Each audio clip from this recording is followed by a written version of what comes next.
নমস্কার বন্ধুরা, কেমন আছেন সবাই? আমি ভালো আছি, আশা করি আপনারাও ভালো আছেন। আজকে আবারও একটা নতুন ভিডিও নিয়ে চলে এসেছি পাঁচ ফোড়নে। আজকে আমি তৈরি করেছি দেশি মুরগির ঝোল। এটা কিন্তু একটু অন্যরকম রান্না করেছি। এইভাবে রান্না করলে কিন্তু দুর্দান্ত লাগে খেতে। তো চলো, ভালো লাগলে দয়া করে পুরো ভিডিওটা দেখে নেওয়া যাক। তাহলে দেখো, এখানে আমি দেশি মুরগি কেটে কিন্তু ধুয়ে রেখেছি। কেটে দোকান থেকে কিন্তু কাটিয়ে এনেছি, এটা কিন্তু ঘরেরই মুরগি। তো চলো, চিকেনটাকে ভালো করে আমি ম্যারিনেট করে নেব। দিয়ে দিলাম পরিমাণ মতো নুন, মানে 2 চামচের মতো নুন দিয়েছি। আর দিয়ে দিলাম 1 চামচের থেকে একটু বেশি হলুদের গুঁড়ো।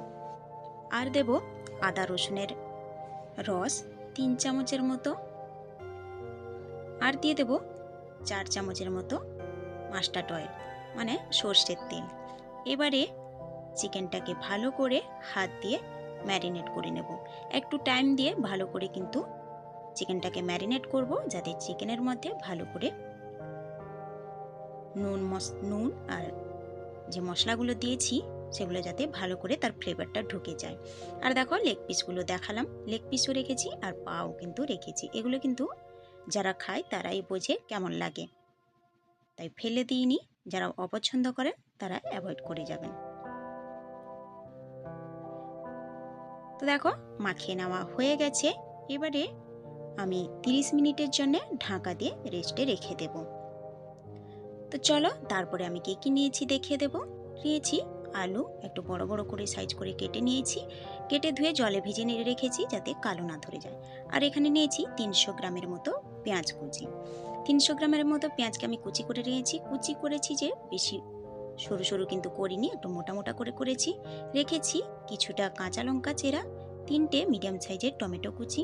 আর রেখেছি গোটা এলাচ, লবঙ্গ, দারচিনি থেতো করব। রসুনও কিছুটা রেখেছি গোটা, থেতো করব।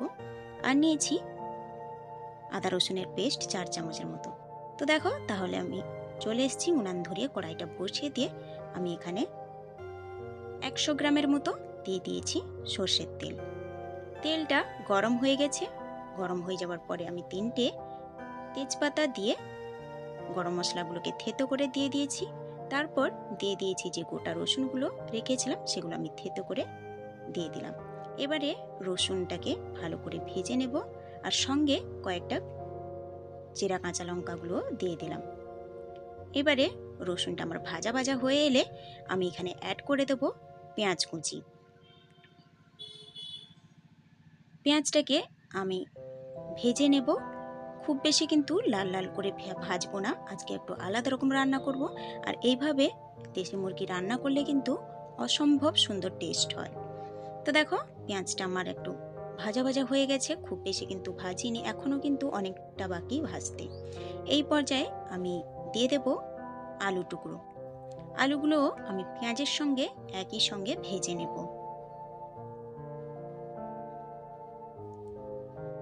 দেশি মুরগিতে আলু না দিলে কিন্তু ভালো লাগে না, তবে যারা পছন্দ না করেন তারা কিন্তু নাও দিতে পারেন। তো দেখো, আলুর সঙ্গে পেঁয়াজগুলোকে একটু টাইম নিয়ে ভেজে নিচ্ছি।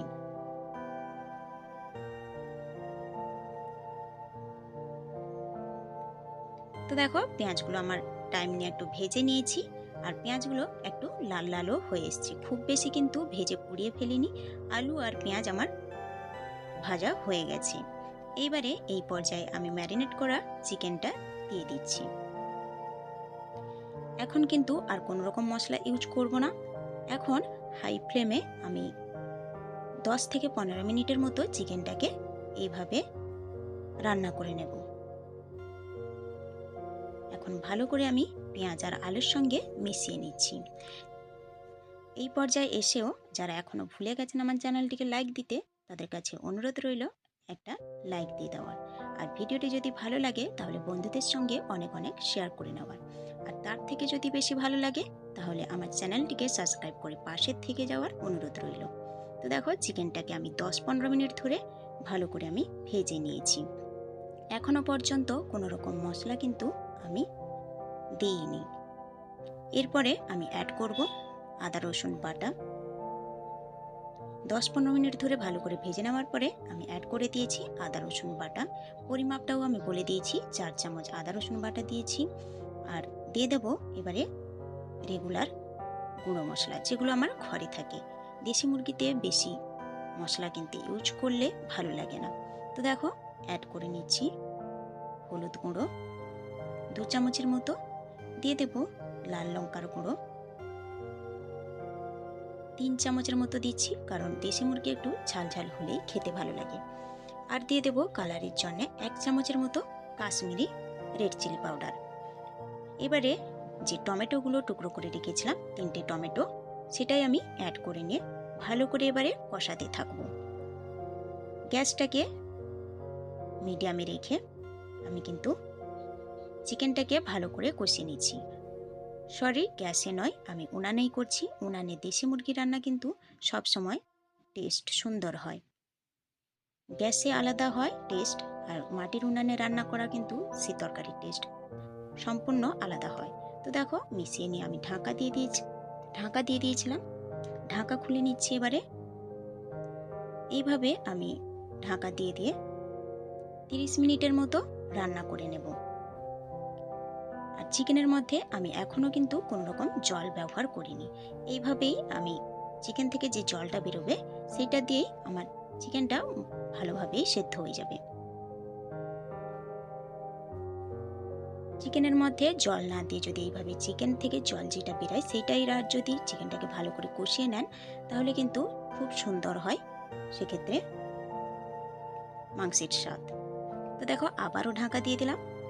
এইভাবে 30 মিনিট আমি রান্না করে নিয়েছি। তো দেখো এবারে আমি চিকেন কিন্তু অলরেডি কষানো হয়ে গেছে। আর দেখো কত সুন্দর সাইড থেকে কালার বেরিয়েছে দেখো। এই পর্যায়ে আমি দিয়ে দেবো 1/2 চামচের মতো ঘি। এই ঘিটা কিন্তু আমাদের ঘরে দেশি ঘি, এটা তাই 1/2 চামচ দিলাম, কারণ বেশি দিলে কিন্তু আবার গন্ধ করবে, অনেকে আবার পছন্দ করেন না। তাই ঘিটা দিয়ে কিন্তু আমি 5 থেকে 7 মিনিট আবারও চিকেনটাকে ভালো করে কষিয়ে নিয়েছি, যাতে কোনো রকম ঘির গন্ধ না থাকে। ঘিটা দিলাম এই কারণে যে ঝোলটা হবে দেশি মুরগির ঝোলটা, সেটা খেতে কিন্তু দুর্দান্ত লাগে। তো দেখো হয়ে গেছে চিকেন কষানো। এবারে আমি গরম মশলা মিশিয়ে দিয়েই একবার নেড়ে নিয়ে আমি জল দিয়ে দেব। গরম মশলাটা আপনারা ইউজ করতেও পারেন, নাও করতে পারেন, তাতে কোনো কিছু যায় আসে না, টেস্ট কিন্তু দারুণই হবে। তো দেখো মিশিয়ে নিয়েছি। এবারে আমি দিয়ে দেব জল। চিকেনটাও দেখো সেদ্ধ হয়ে এসছে। এখানে বলে রাখি আমি কিন্তু গরম জল ইউজ করছি, তাতে কিন্তু তরকারির টেস্ট কিন্তু খুব সুন্দর হবে। আর একটু জল দেব। ঝোলটা আপনারা যে যেরকম রাখতে চান সেই রকমই জলটা দেবেন তরকারির মধ্যে। কিন্তু আমি কিন্তু এখানে একটু ঝোল ঝোল রাখবো, খুব বেশি ঝোলও রাখবো না আর খুব বেশি কমও রাখবো না। তো দেখো এই রকম জল রেখেছি। এবারে তরকারিটাকে আমি ভালো করে ফুটিয়ে নেব। তো দেখো চিকেন আমার হয়ে গেছে। আপনারা যদি এইভাবে কোনোদিন রান্না করে না থাকেন, আপনাদের কাছে অনুরোধ রইল একবার হলেও এইভাবে করে দেখার। অসম্ভব সুন্দর হয় খেতে। তো কেমন লাগলো আজকের ভিডিওটা অবশ্যই কমেন্ট করে জানাবেন। ভালো লাগলে লাইক শেয়ার করে দেবেন। সুস্থ থাকবেন, ভালো থাকবেন। খুব শীঘ্রই দেখা হবে পরের একটা ভিডিও নিয়ে।